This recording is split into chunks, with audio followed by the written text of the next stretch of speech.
Welcome back, brothers, tourists, and ladies, for another episode of The Chapter House, where the Old Glory Club gives you a look into the many chapters of the Old Glory Club and the men who call them home. Joining us tonight is the Old Hickory Volunteers out of Middle Tennessee. We've got Austrian Oak, the president, representing. How are you, sir? I'm doing well. How are you? Doing wonderfully, stupendous even. And Charles Morgan, the treasurer. Thank you for joining us. Thank you. I'm feeling grand. Wonderful, wonderful. Nice and limber, ready to go. So tonight, departing from what is the tradition so far that we encourage this sort of stuff, the Old Hickory Volunteers would like to talk about Starship Troopers. Well, I guess games in theory, as alluded to in the title. So, guys, this is your show. Please do take it away. Well, Thank you thank very you for much. pointing out the reference. We're not going to talk about psychic abilities, but we're going to talk about something that is even more interesting, and that is the field, the hobby, the great endeavor of wargaming. Take it away, Austrian. Well, thank you again for having us. And yes, we wanted to try something different. We feel like every chapter is going to have some form of expertise that is not transferable, that is transferable online. For example, there's plenty of skills that the chapters can teach each other, things that you can't really teach online, such as, I don't know, martial arts, mechanics, first aid, shooting. Those things you can't really teach over a computer or talk about. However, something like wargaming, there are many uses for it. It's very applicable, as I hope we will be able to convince you tonight. And it's an interesting topic in general. So that's why we decided to talk about wargaming tonight. So we actually prepared a slideshow to go over some basic concepts for people that may not have a lot of background knowledge. And we will talk about wargaming, its theories, some of the games that we would recommend that are good intro level games or something a little deeper than that, and hopefully give you guys an enjoyable hour of listening. So first Wonderful. slide, Could you give us? I mean, if I imagine might be in the slides, but for those of us not so tabletop inclined, could you let us know what wargaming is? yes, of course. So wargaming has many competing definitions. However, I would say a very simple definition would be a form of conflict simulation that has human interaction and friction, meaning there's some level of chance involved. Oftentimes, wargaming is going to have a heavy historical element to it, but not all the time. There are also games that definitely provide the bedrock of wargaming. However, now they might not fit the definition of wargaming today, which we will also cover. Do you have anything to add, Charles? That's great.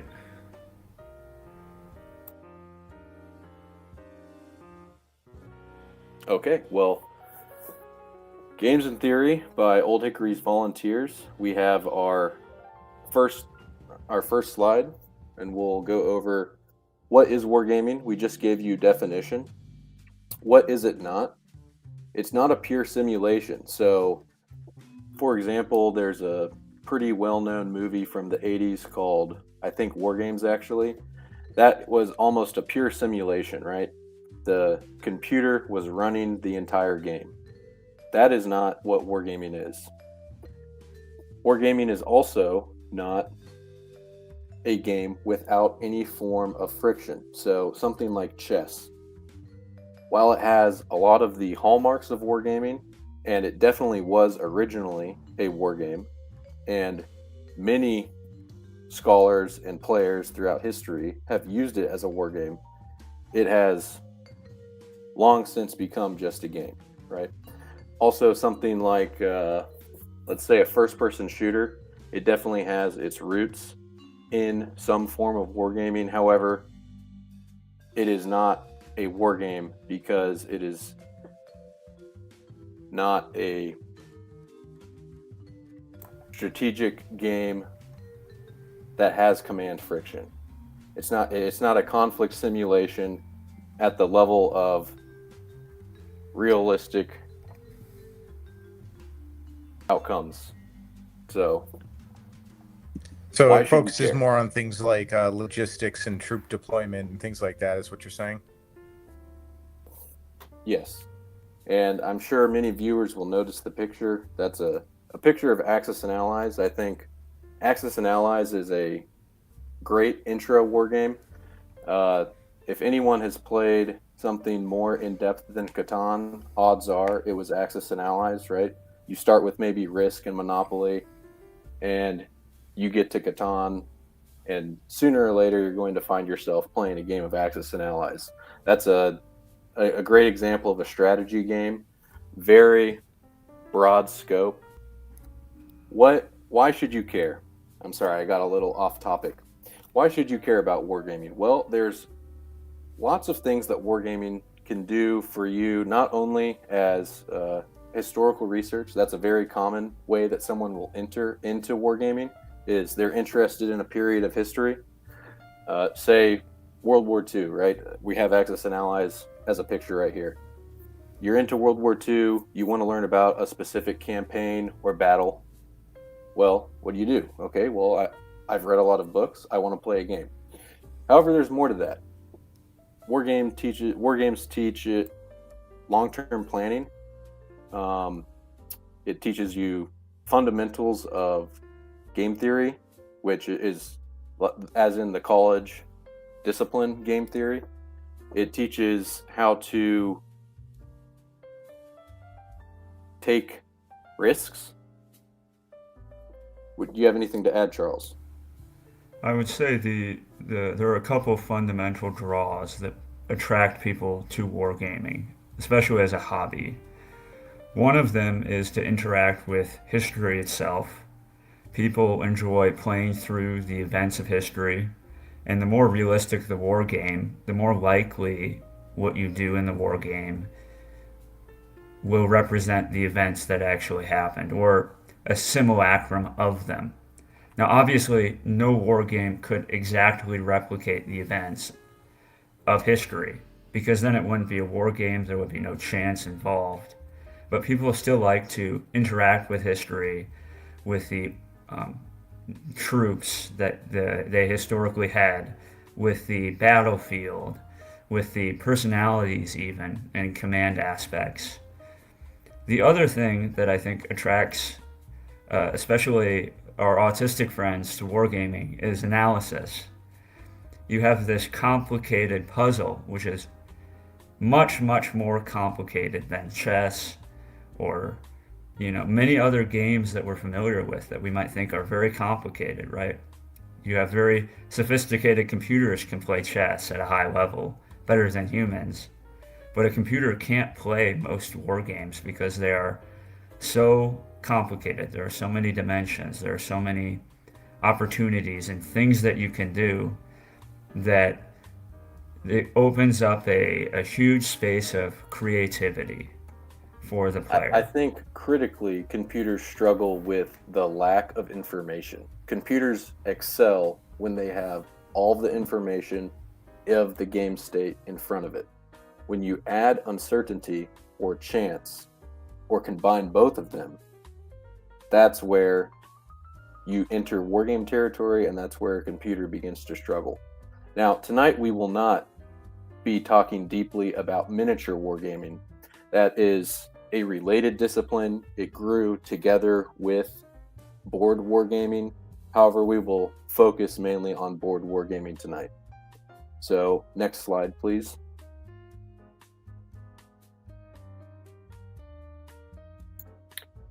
Okay, so a very brief history of wargaming. Like I've already mentioned, chess was definitely the originator of wargames, especially in the European world. Chess, from the medieval period onwards, men would come up with ideas of how to make chess more applicable to the modern world, because they all recognized that chess clearly was representing warfare. But what got so many people was that it wasn't a good representation of it. So there are multiple examples from 1300 all the way until a man by the name of von Rieswitz creates Kriegspiel in 1822.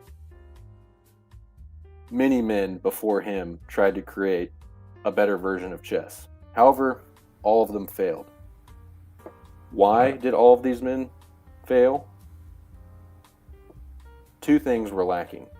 One, critical. As you see, the picture here is actually showing Kriegspiel, the maps. Mapping was cutting-edge technology in the 18th century and into the 19th century.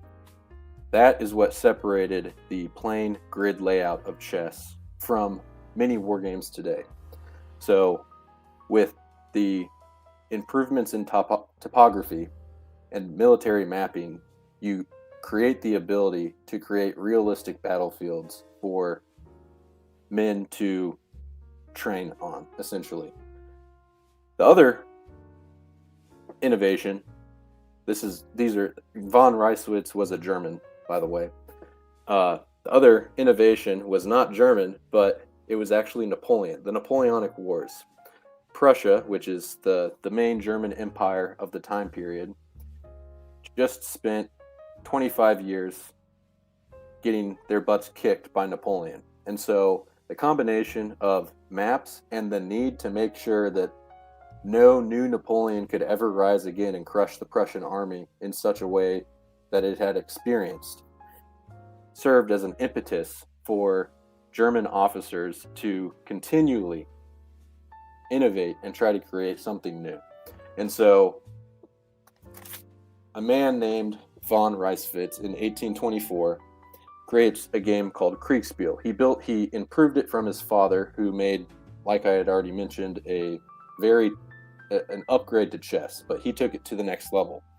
It was going to be doomed to never make it out of his barracks room, essentially, until it just so happened that a prince who was a similar rank to him was wondering where all of his friends were. Well, all of his friends were young officers with von Rieswitz playing his game Kriegspiel. The prince finds out about it, talks to his dad, which convinces the German chief of staff of the entire Prussian army to come and watch this game. Von Rieswitz does an amazing job explaining it, and halfway through, this old stodgy general who had been at Waterloo declared, originally he has very low hopes, of course. He jumps up exclaiming, "This is not a game, this is training for war. It has to be in every German field command." And so that's what happens. Then general adoption. This is just happening in Prussia itself. The way it spreads is, there's of course rumors of it. Actually, it's played through newspapers in Germany, but France, England, Italy, the UK, Russia, and so on, European military powers, don't pay attention to it until after the Franco-Prussian War, when the Germans crushed the French.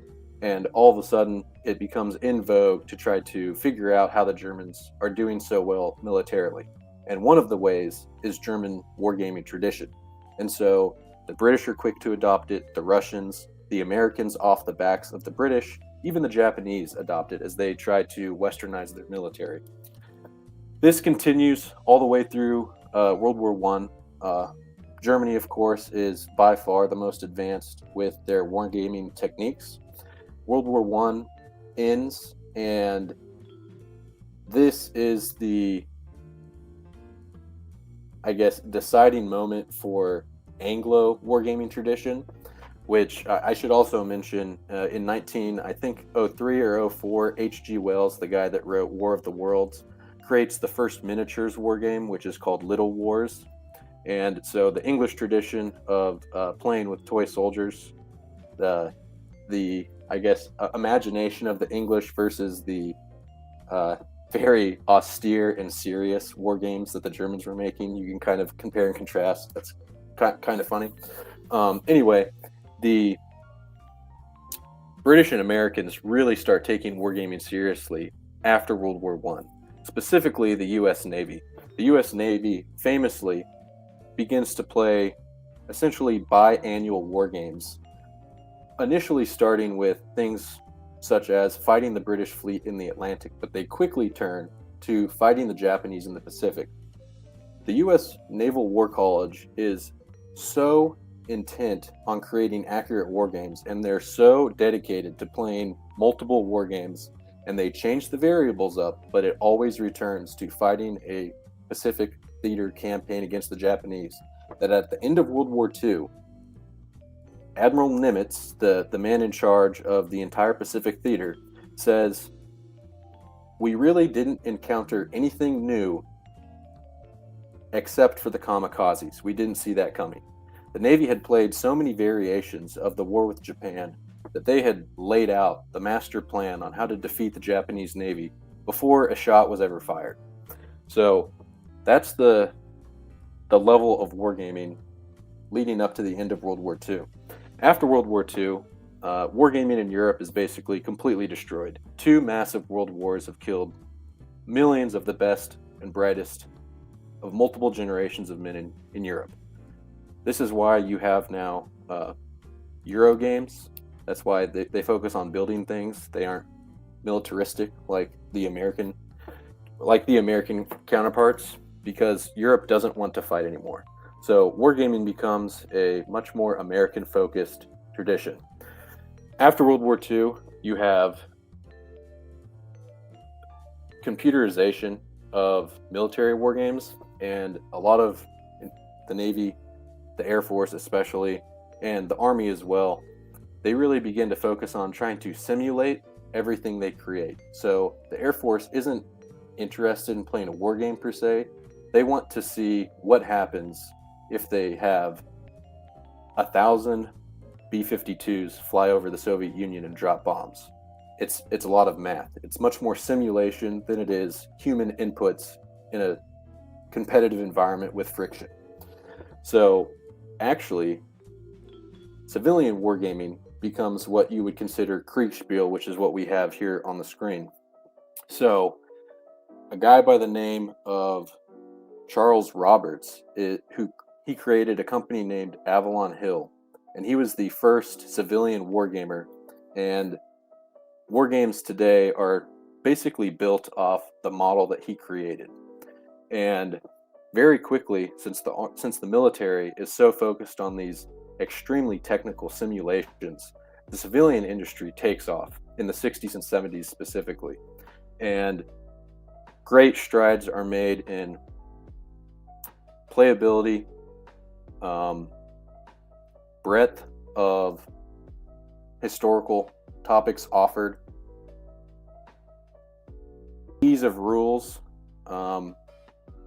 simplicity in game design. All of these things, before computers were made by the U.S. civilian games market. And wargaming today is essentially a combination, because the military was doing actually so bad. They had lost much of their expertise on traditional wargaming in the 80s, that they begin to hire all these civilian wargamers from the 60s and 70s to create wargames for the military. And so today, both groups have much more intermingling than they have had in the past. And today you have a plethora of wargame companies, both computer and still over the tabletop board games, that offer basically anything under the sun, from a small skirmish to fight the entirety of World War II. To elaborate a little bit off of what Austrian has said, the Army and the Air Force really did drag their feet after World War II on the adoption of manual war games, as in war games where you play by moving pieces on a board, because of negative associations with the Germans, who were absolutely addicted to it. When we landed on the beaches of Normandy in D-Day, the German command at Normandy had a war game going on about the landings in Normandy. And when we invaded, the war game became real, right? So there were all these negative associations with the Germans and how they were obsessed with them and how they really carried them with them everywhere across Europe, right? But the manual wargaming was vindicated because they're useful. They're a simulation of friction, and the random chance that is in the board game is also in real life, and it's in war. We read several books in preparation for this, and one interesting anecdote was that the Army and the Air Force found during the Gulf War that an off-the-shelf board game describing the a potential invasion of the Gulf was more useful than any of the computer simulations that the Army or the Air Force had designed. And it was more helpful for planning the invasion. And it allowed the planners to work faster than the simulations, which were slow, which took lots of time. They create lots of data. It's difficult to parse, right? But you play a war game and the result is obvious. It's right in front of your eyes.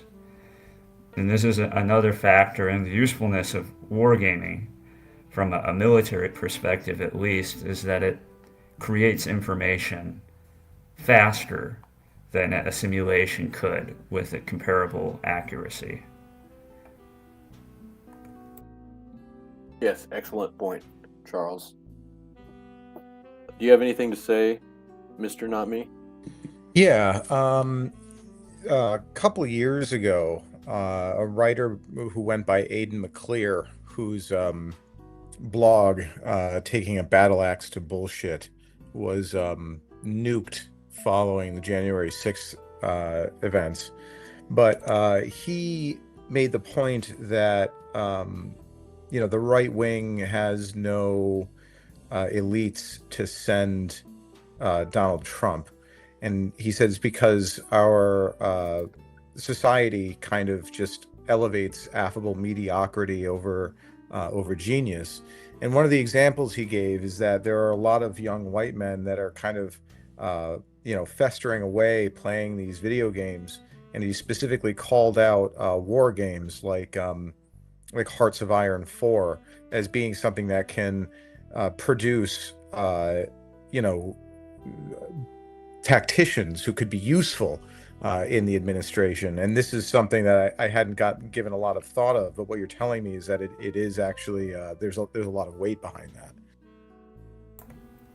Well, there are a lot of things that you can learn, even from very simple video games, right? Obviously, Hearts of Iron is more complicated. I played it, I don't think Austrian has. But even a simple game like chess teaches you things about strategy, right? How do you win at chess? Well, you attack an enemy piece with more of your pieces than they have available to defend their piece, right? That's a very basic military or political principle that you win by concentrating your force more effectively. And there are these lessons everywhere if you pay attention to them. Yeah, and I imagine also that it teaches you when to sacrifice certain troops for strategic advantage, and like you were saying, with the computer modeling not being up to the task of producing the types of accurate predictive results, just because there's no actual human on the other side making human decisions. This is all fascinating stuff, guys. Please continue. Yes, thank you. And from reading these books, I found a very interesting book at a used bookstore called Wargaming for Leaders, and it's by a guy named Mark Herman. He's probably one of the most prolific wargame designers behind maybe just 2 or 3 other names. And I think one of the reasons that there aren't any elites, quote unquote, able young men that were available for Trump's first term is simply because you don't need that many experts, right? This Mark Herman guy has been around since the early 70s, and he worked at Booz Allen Hamilton, and in his spare time he managed to produce 50 commercial games while still creating military war games and running business war games. So when you have a core cadre of essentially boomers that have a ton of experience, to be fair, experts in their field, there wasn't much room to allow young men into the position that Mark Herman had, because he didn't need help, right? He had his core group of guys that he's been designing games with for decades at that point, and he runs war games for Fortune 500 companies and the military. So it's kind of hard to break your way into a field like that. Well, and as I think to answer the other side of the question there, as far as these can be used as a training tool, they absolutely can. But when you have a video war game, usually you're playing against an artificial intelligence, right? And it's also a video game. So you're not interacting with the mechanics, you're interacting with a UI. And so what manual war games where you play against another person provide is they allow you to play against another person who has all of these talents and these abilities to look farther into the future, think strategically in ways that AIs usually don't have. And you also interact directly with the mechanics of the game. You have to operate the game yourself, and so you gain deeper insight into why you win or lose. Yes, excellent point. Next slide, please.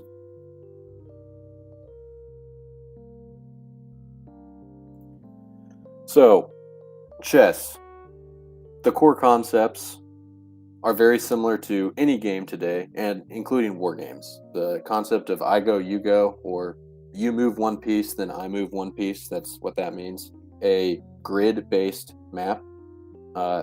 This has a square grid.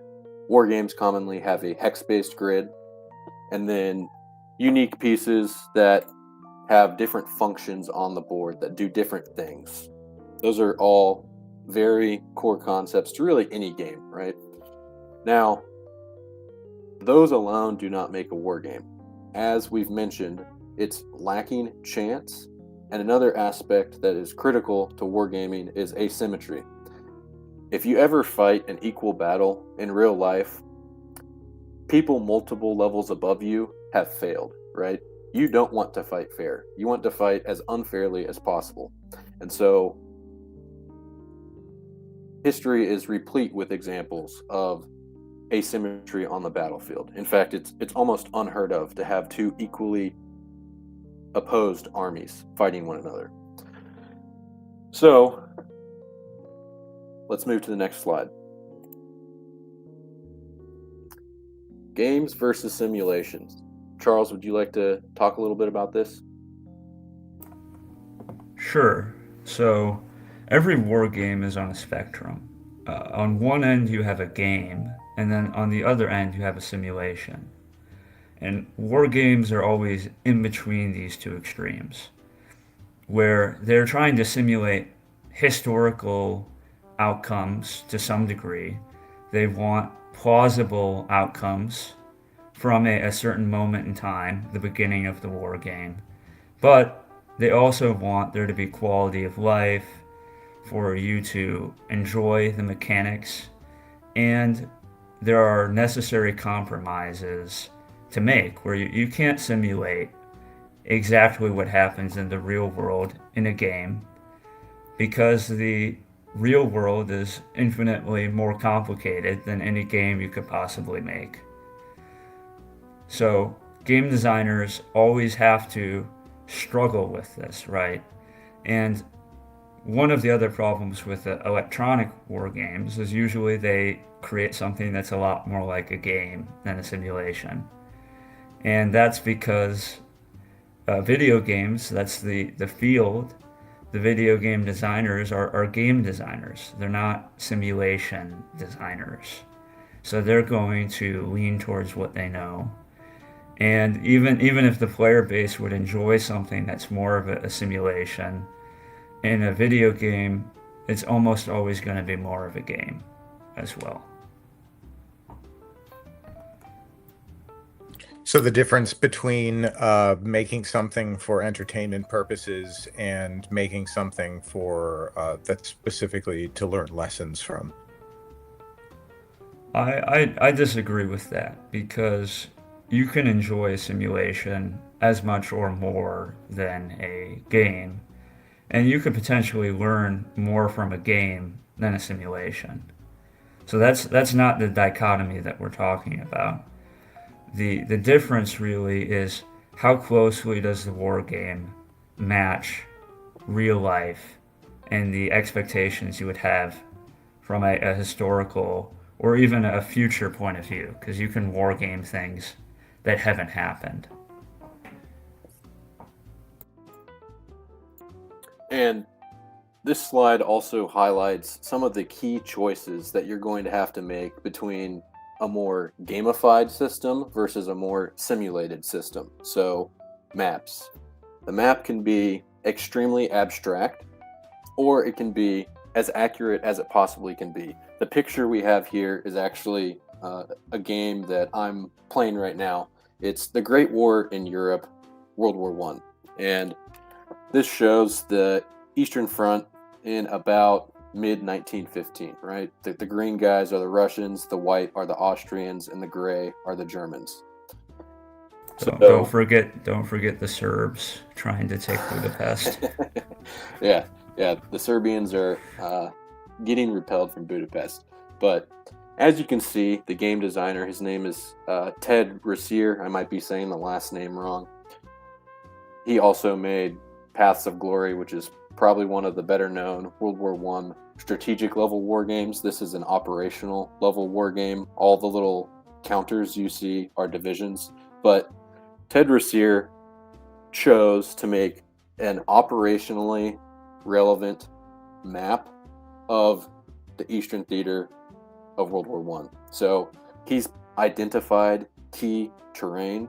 So you see the mountain range that separates Hungary from Galicia. You see the major rivers in Eastern Europe that the Germans and Russians use as militarily significant terrain to protect their positions. You see fortress cities, and you see also major woods and marshes. You can kind of see the start of the Pripyat marshes right there. Assigning unit capability. The picture is not very clear, but a core decision that you have to make in a war game is how are you going to represent the different capabilities of formations on the battlefield? Or it can be abstract as well.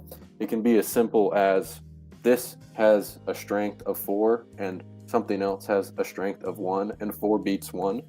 You can combine unit values, so you can say these 5 units can group up and combine their strength to attack an opposing formation of some kind.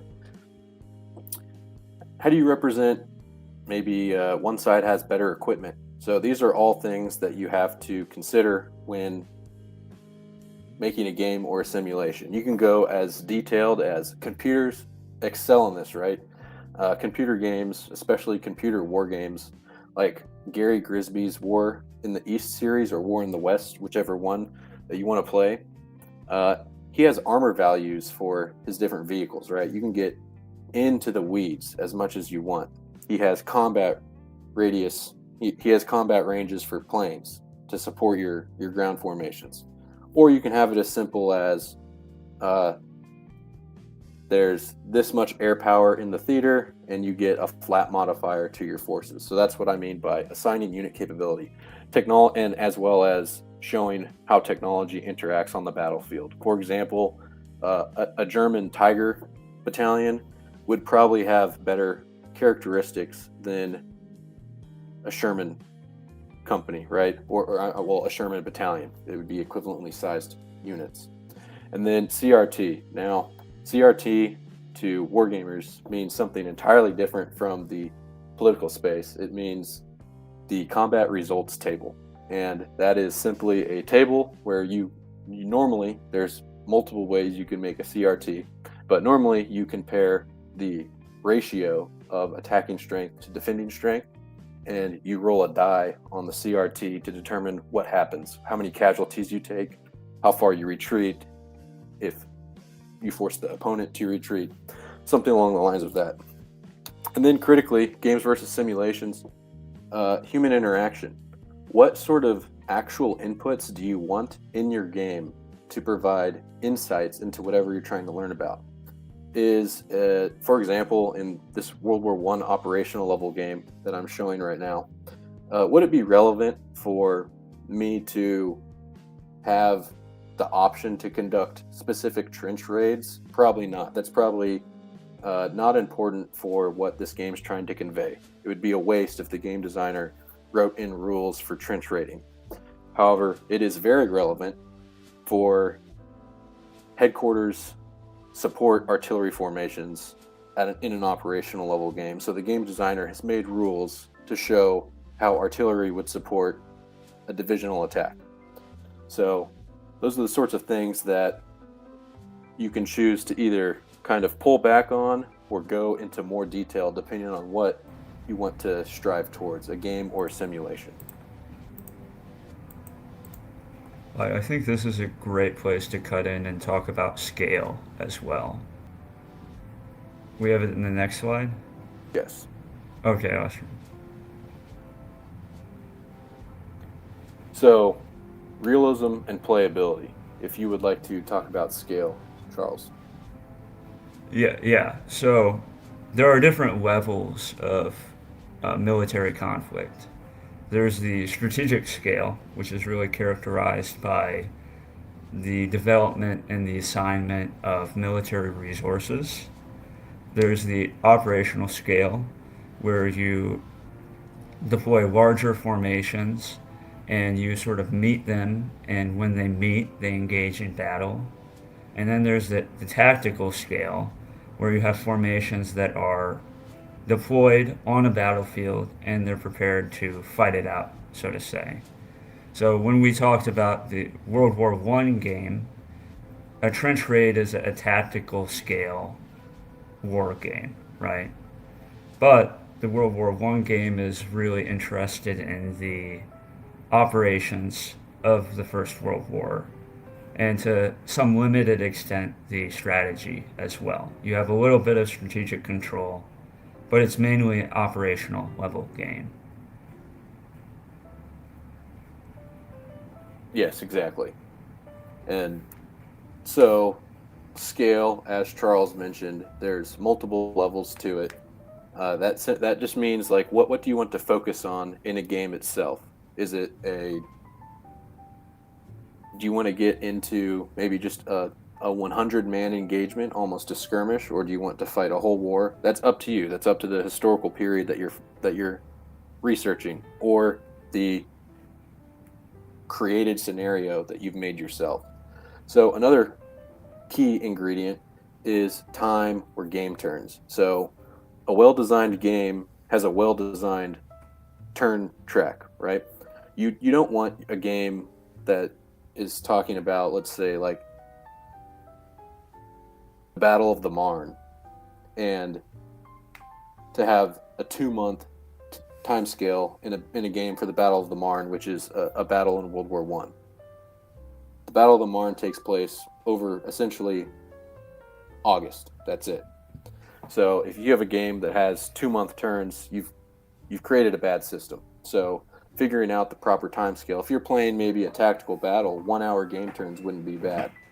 This is also where miniature wargaming kind of shines. Miniature wargaming excels at the tactical level, the almost immediate combat, right? I'm sure many viewers have played Warhammer 40,000. Not exactly a war game. It's more of just a tabletop game, right? Especially, I don't want to cast too much shade, but the new editions are, man, very different from 4th and 5th edition that I grew up on. Miniature war games excel at the small personal level. It's almost creating a spectacle, right? Because you have these beautifully painted figures, you have this nice terrain. You want to see what your one man with the musket does, or with the machine gun team does to the other side. So that's kind of the moment by moment gameplay that you can get with miniatures. That sometimes, if you're playing a board game with cardboard counters, it's not the same, right? So also, Fog of War. This is best done over the computer. Charles, do you want to talk a little bit about that? Yeah, so we have sort of gone after the computer war games a little bit, but there are a couple things that they're better at simulating. One we already mentioned, it's the units, the technology. They can just go into a lot more detail. They can perform the calculations that a human could not do in a manual war game because it would be too cumbersome. Another thing that the computer war games really excel at is Fog of War. Now, Fog of War is the idea that one side of a battle doesn't know everything that's going on in the battle. Even if you add up all of the collective awareness of all of the people on the side, not just the general or the officers, right? The Army number 1 cannot see every part of Army number 2, and vice versa. So that creates a lot of uncertainty in where Army number 2 is, what they're doing, and what's going to happen in the war game. So Fog of War is taking away information from both players that they shouldn't have because they couldn't have that information in real life. In manual war games, they implement this in different ways, or they try to implement it. Kriegspiel's solution was to have a referee and to have not everything on the table in front of both players, but have the referee manage secret information so that, the two players can't see what the other player is doing, and that creates the Fog of War. Now, having a referee is its own problem, because then you have a player who isn't engaging directly in what's happening in the war game. So some wars, they try to do what I'll call the stratego option, which is where you have vertical counters, where from one perspective you can see them, and then on the other side of the table you can't see what's on the back of the counter, so you don't know what you're up against. It's still not perfect because there's a unit there, you just don't know what it is or what it can do. Some other games, they'll have fake counters, right? So you have a counter, but it doesn't represent a unit, it's a distraction, right? And that creates more doubt and uncertainty, because then you don't even know that counter is a unit at all. But these are still all imperfect systems. They don't represent the absolute uncertainty of a real battlefield. Yes, thank you. And so the last 2 points that are the reason why I chose this picture right here. This is a picture of a game called Command and Colors. That's the series, and this specifically is Command and Colors Napoleonics, probably the best game system within the series. Modeling command and orders of battle. So Command and Colors is a tactical level Napoleonics game. I guess it would almost be grand tactical, which simply means like the entire battlefield is encompassed in one spot, whereas sometimes tactical can simply mean 50 men off in a corner of the battlefield. Grand tactical is the whole battle. And the way it models command, because in real life, you don't have the ability to tell every individual guy in your formation what to do. You have to make decisions. You can't send everyone out at the same time. So Command Colors has an excellent system of cards where you have cards that will tell you you can activate 3 units on your left or 2 units on your right. And you make those decisions and try to make a combination of available activations to overwhelm your opponent wherever you're fighting on the board. And that effectively models in a very simple way command uncertainty or command and control on the battlefield. And then orders of battle as well. You can get very detailed. For example, the World War I game that we've talked about, it essentially has a counter for every division in World War I. It has over 1,000 counters. That is a very in-depth order of battle. An order of battle means the people that came to the battlefield to fight on both sides and how they're organized. So this system, Command and Colors Napoleonics, uses a very simple system where a group of 4 blocks represents about a brigade of guys, which is about 2,000 to 3,000 depending on the strength of the brigade, how healthy the brigade is going into battle, how many casualties they've taken leading up to the moment. So you can see something where a very realistic rendition of a battle would take a very long time to set up, but something much more accessible and much easier to play and still very fun, teaches real lessons. You can see the terrain here. You can see this person has went the extra mile and added elevation to the hills, which normally are just the same the same elevation as all the other pieces. You can see a river running through, and there's simple rules for the terrain on that.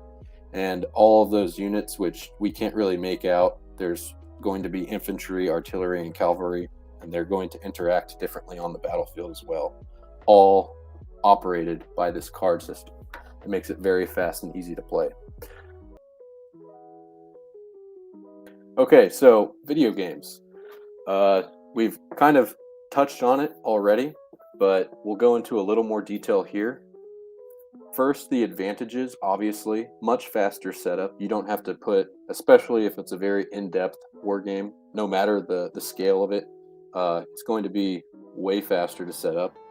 It has admin help, as we've already mentioned, where it's going to crunch all the numbers for you. It's going to keep track of all the supply numbers if you have some sort of supply system in the game. You can be much more granular when you are playing a video game. And of course, the ease of access. Generally, because you don't have to read the rules. You simply click on something, and there's either going to be a tooltip that tells you what to do, or it's going to show you on the screen. You're going to click a guy, and it shows 5 squares. Okay, I can move that guy 5 squares. Or it's going to show you arrows emanating out from whatever you just clicked, showing you what it can do. And it's going to show you very clearly, oh, if I attack this guy against another unit, this is how much damage I'm going to do. And so this is I think a classic game from some of our childhoods. It's called Advanced Wars. It's made by the same Japanese company that made Fire Emblem. It's the military version of Fire Emblem, basically. You can still play it for free online on Advanced Wars by Web, and it has a thriving community. Both Charles and I play it. It's a very fun, simple strategy game. I'm disappointed. Yeah, great. Thanks for that. Now I'm going to have to play. Yeah, I'm disappointed you didn't use a screenshot from one of our games. Well, I would not show our usernames. I just found a random screenshot. I was giving Austrian a hard time. He normally beats me. That's why he's bringing it up. Yeah. But you can clearly see in this quick little screenshot, the computer gives you a lot of information very accessibly and very quickly, right? So you can see that you can see the whole board.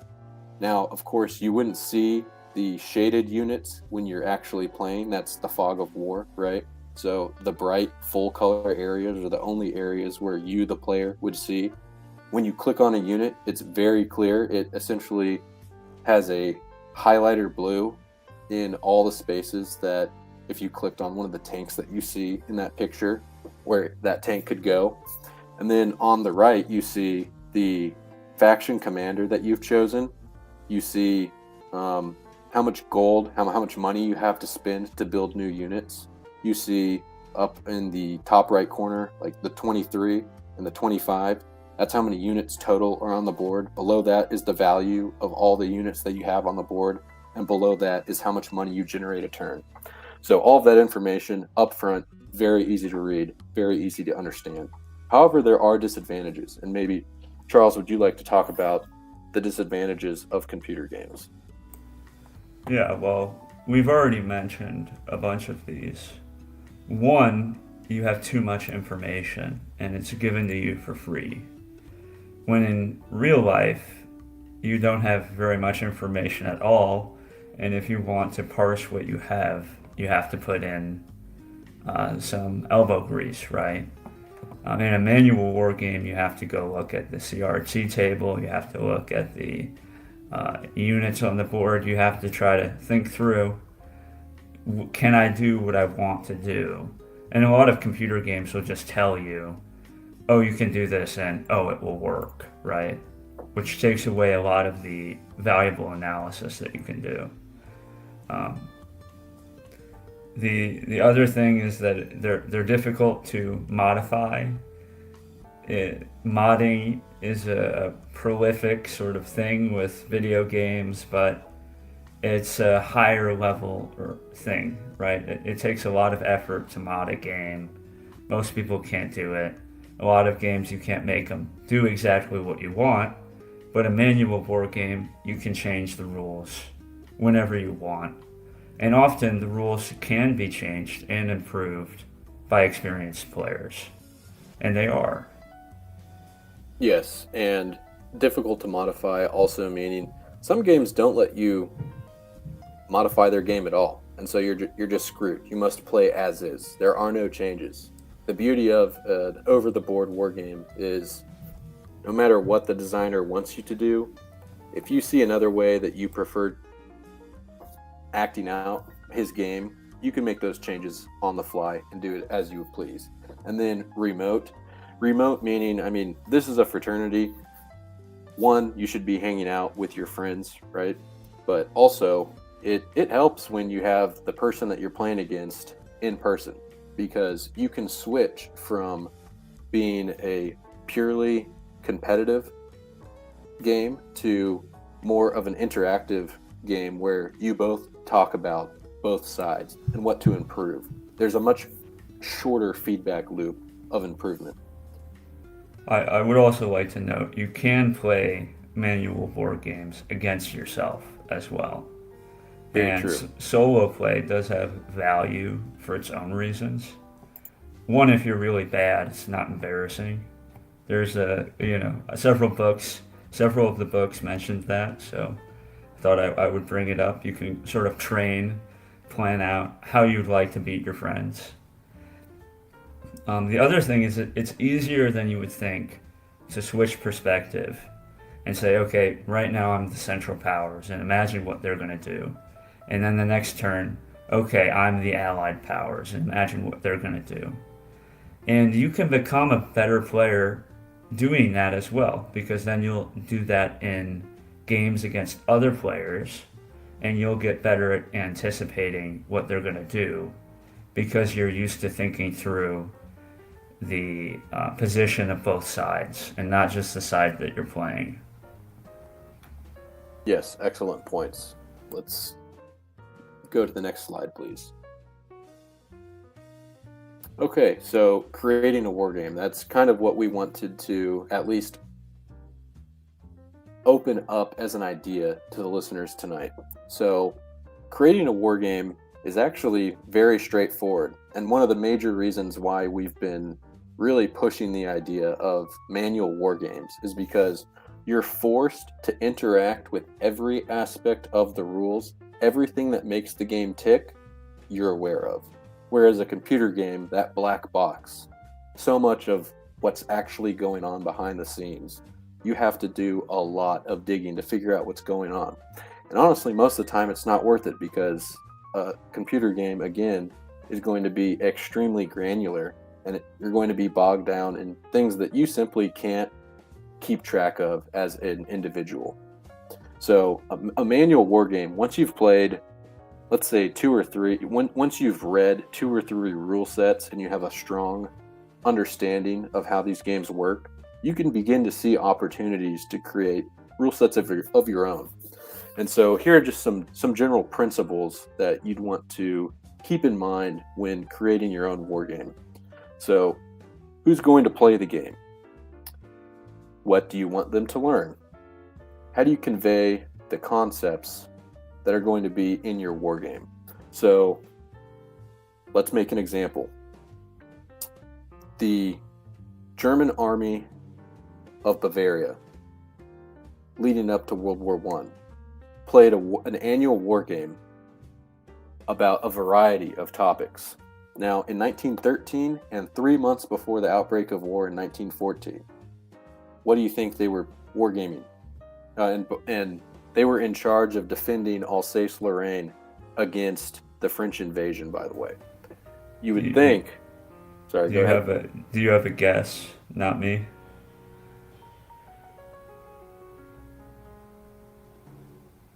Oh, we might not have him on the call at the moment. You continue. So you would probably guess that they're wargaming how to defend against the French invasion plans, right? Wrong. They're actually just doing something completely different. They're wargaming a scenario where the Prussian army or the rest of Imperial Germany invades Bavaria for whatever reason. So the 2 years prior to World War I, these guys had wargamed out the French attacks so many times already that they're going in an entirely separate direction just to create a fresh scenario that they haven't had any training on before. And so that's kind of what you can do. Something that's completely out of the blue, something that would never happen. Let's say, for example, a complete breakdown of the government, and you have to organize into some sort of local protection. And what if government forces come back and try to reestablish control and you don't agree with them? Now, this would never happen, right? So you can still wargame it out. Yeah, exactly. You can wargame it out and simply understanding. So let's say like a brigade combat team comes into your OGC region, whatever region that you represent. A brigade combat team is coming in to reestablish law and order, but you really don't agree with them. How many people do you have in your expanded network? How are those people going to fight? Well, if you play a basic tactical level war game and you find a general map of your area, you overlay a hex grid on it, you can get very easy and actionable insights just to see how something like that would play out. And if you've never done before, it's quite an interesting operation. It doesn't even have to be that. It can be something as crazy as what if you're in Japan and Japan decides to activate its military force to go invade Korea? If that's a huge what if scenario that if you're really interested in, you could play it out. And so James Dunnigan, very famous board game designer from SPI. That's his essentially flowchart of creating a game. And that's also one of his quotes at the bottom. Keep it simple, plagiarize. What if the governor of California declared independence from the United States? Yeah. Who would win? Yeah, that would never happen, but it's still fun to do.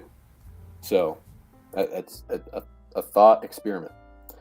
So last slide, please. Okay, so chapter applications. Historical research, camaraderie, having a thought experiment, and for training aids. So historical research we've touched on multiple times. If you're interested in a period of history, or for example, this is War of the Ring, an asymmetric strategy game about the wargaming aspects of the Lord of the Rings universe. It's a very good game. Historical research. Are you really into the Napoleonic Wars? I think I've kind of shown my hand. I definitely am. Are you really into World War II? Are you very into the Civil War, the U.S. Civil War? There's plenty of games on each topic. camaraderie, being in person, spending time together. I think one of the unspoken things is this is definitely a bachelor's a bachelor's hobby. It's somewhat more difficult for a family man to be able to find the time to play these games with his friends, but it's still doable. A thought experiment, something that is completely out of the blue, will never happen, but it still would be fun to see what happens. And then that thought experiment can be doubled into a training aid. So, what are the key breakpoints in your thought experiment? Now, what do those breakpoints actually mean in the real world? And you can build a training plan off of that. So, if we're going to expand a scenario, if California declared its independence from the Union and a war broke out, there's probably going to be, if you were an OGC chapter in, let's say, like Idaho, you'd probably be close to some level of fighting, right? So that alone should initiate some sort of training opportunities that you and your friends and your families could take to prepare yourselves for that wild scenario that would probably not ever happen, but it's still just to have it in the back of your mind that, hey, if this ever happens, I've kind of thought about it. Do you have anything to add, Charles? Yeah, so obviously these can help with specific scenarios. They can give you insight into what might happen or provide you with planning and planning that has been compared to other planning and the potential outcomes of that. But they also build just general skills, analytical thought, the ability to think strategically, to value different kinds of assets. All of these things are built by engaging with war games, and they will also transfer into other areas of your life. You might be better at your job. If you're a businessman, you might have a better idea about business or accounting. If you play these board games and you see, how doing this leads to victory and doing that leads to defeat. And it's fun as well. That's a great endorsement right there. Definitely, yes. Well, that's great, guys. Is that what the end of the presentation? Yes, it is. Oh, perfect. So this has been very enlightening. You hear everyone talking about wargaming in this sphere, but mostly it's about tabletop stuff that is like Warhammer 40K. What games would you guys recommend that people start out with besides Axis and Allies that if they're just getting into it? Okay. Yeah. First, I'll say that I'll give you some game companies that I think are outstanding and have been producing games for a while at this point.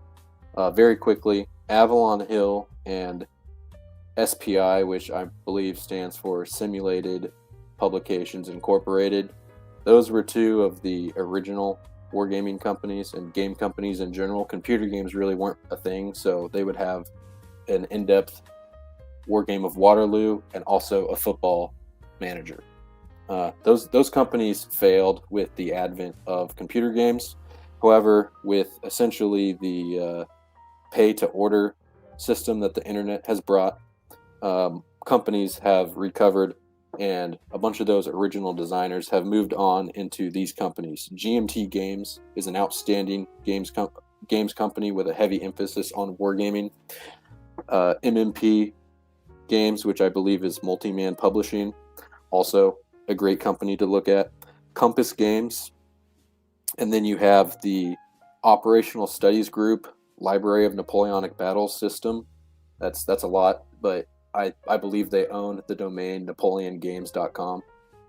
They are probably my favorite Napoleonic War game series. That's the grand tactical level of basically every battle that has more than a corps of men in the Napoleonic Wars. this man named Kevin Zucker has created a scenario for, and you can buy his games at that website. And then Worthington Games as well. So some entry-level games. Charles, after I give mine, if I've missed any, you could definitely add some. I would highly recommend Command and Colors, and that's owned by GMT Games. Command and Colors, it has an Ancients game system, which of course shows ancient battles. It has a medieval game system. It has a Napoleonics game system, and it has Memoir 44, which is one of their more popular ones, and that's World War II. But I cannot recommend the Napoleonic system enough. The rule changes, the way the types of units in it are just fit so well within the game system that it really outshines the other periods of history that Command and Colors has. Then that's an entry-level game. Axis and Allies, of course. If you've played, I recommend Global.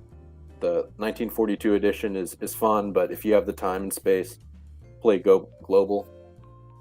I would, for entry-level, I would say War of the Ring, which is the last game that we showed. Who doesn't like Lord of the Rings? It has an excellent card activation system that gives a lot of replayability and a lot of variance in every game that you play. And it has a command dice system that kind of it makes you choose from just a pool of decisions and doesn't let you do everything you want, which is a very cool dynamic, fun dynamic. Do you have any ideas, Charles? Yeah, I'll elaborate quickly on War of the Ring. War of the Ring is a great game in part because it's extremely asymmetrical, right? You have Mordor with all of this power, and then you have the free people have to hide in their fortresses.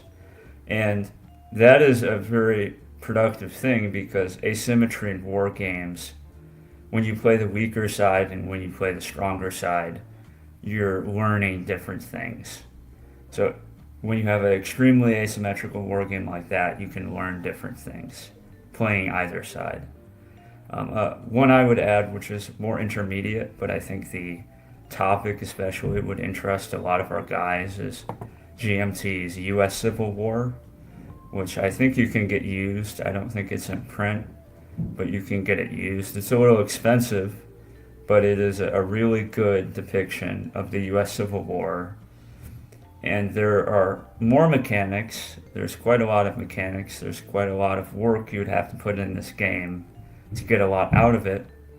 But you would really enjoy, you'll find it extremely rewarding, especially as an American, if you do that. Yeah, that's an excellent suggestion. That's probably the best Civil War game on the market currently, is U.S. Civil War by GMT Games. It's an operational level war game with strategic aspects of the entire Civil War. Have you ever wondered why Nashville was such a hub of strategic movements in the Civil War? Have you ever wondered why it was so difficult for the Union armies to get down to Richmond? Yes, you can read it in a book, of course. But seeing it on a board and trying to fight it out, that's very fun and very enlightening. It's a successful war game because it makes everything about the war make more sense than before you play it. So that's a ringing endorsement. Yeah, it's great that you can take some historical insights into the commanders of old. So this is something that you guys at the Old Hickory Volunteers, you guys get together to do this with some regularity? At least once a month. Yeah, we try to do that. Well, that's great. And I imagine you've brought in people who weren't familiar with it beforehand. How long does it typically take somebody to kind of get into it? Now, I should also... varies. Sorry, go ahead, Charles. I'll say it varies from forever to very quickly. Yes. I should add that this is not we're not trying to say that everyone should go out and play war games, right? There's some people just aren't going to be interested and never have been interested in this sort of hobby, right? But for the people that are inclined to do so, especially, for example, like I come from playing Warhammer 40,000 in, I got into it very early, but I was playing it in fourth and fifth grade through middle school, through high school, right? And slowly, starting in middle school, I had a great uncle show me a very large collection of war games from the 70s and 80s. And that got me thinking about it. Then in high school, I started really really veering off from 40K into other specifically board war game pursuits, right? And as I got into college, I mean, I had very strong opinions about the rules and such, but if you play Warhammer 40,000, you're naturally going to enjoy war games. And I think honestly more, because there's so much more variation. It's not just one company, it's just not one game system. You can find, for example, like take Stalingrad, super famous battle, super famous campaign. You could probably find over 50 different games on Stalingrad, ranging from the tactical all the way to the strategic, from almost every single game company out there, right? You can find a specific version of Stalingrad that you want to play out and learn whatever sort of game mechanics that you want, and find insights on, oh, that's why the Germans made those decisions, or that's why the Russians made those decisions. So we're not trying to say everyone should come try out a war game. But if you're already in, I guess, the orbit of war games, definitely pick one up with one topic that you're interested in and try it out. If you play sufficiently complicated computer war games, you would probably be interested in the manual ones as well. So every type of board gaming has one or two games that are considered friend killers. Do you guys have any, like, if you just had one game that causes the most fights between the players, what would you say it was? Well, that's somewhat of a hard one, right? That's almost what philosophical approach do you take to gaming? So when you're coming in to play a war game, by its very definition, it's going to be competitive. So there's not much destroying of friendships that you can do if you know that, for example, if I'm coming in and I'm going to play as the Union and Charles is going to play as the Confederacy in a Civil War game, I mean, we're going to fight, period. I think that the friend killers are games that combine competition with cooperation. And so, I mean, the obvious example is Diplomacy. If you haven't ever played it, it's an excellent game. Very fun. It's just difficult to find, I think, 8 people to get together and play Diplomacy. But Diplomacy is definitely, there were some tense moments in high school when I played that. So that's what I'll say. I'll add that the asymmetry is actually a really helpful thing for keeping social grace, right? Because there's a side that's supposed to win. And if that side wins, well, everyone can say, okay, well, that side was supposed to win. But if the other player is able to overcome the odds, well, everybody loves an underdog. So you can all cheer for the guy who won and who had worse odds as well. So that can really, I don't think there's, in true war games, there's very little contention, social contention. And I think it's because of that asymmetry. Well, that's great. At least you guys won't have people shouting at each other across the game board. And we're going to hit the one super chat we got for the evening before wrapping up. From the J Forte for $5. Love the wide range of guests you bring on. You had a guy that beats walls and an alien from Star Trek. Now you're a talking tree. Yes, let no man say that the Old Glory Club is not a thoroughly diverse organization. I want to thank both of you, Charles Morgan and Austrian Oak, for giving us this presentation on wargaming and why it's something that can be used to hone the tactical mind more than beyond just having a good time with your friends. Thank you very much for having us. Yeah, thank you. And we'll definitely have you on again in, I don't know, a year and a half or something like that at this rate. It'll be a while.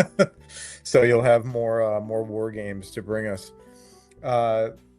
Thank you all for joining us for the Chapter House. I am NotMeNotYou. Thank you all. I am. Please join us next week for Campus Martius out of Ohio. And be sure to check out our other shows, American Spirits, where the question, what is an American?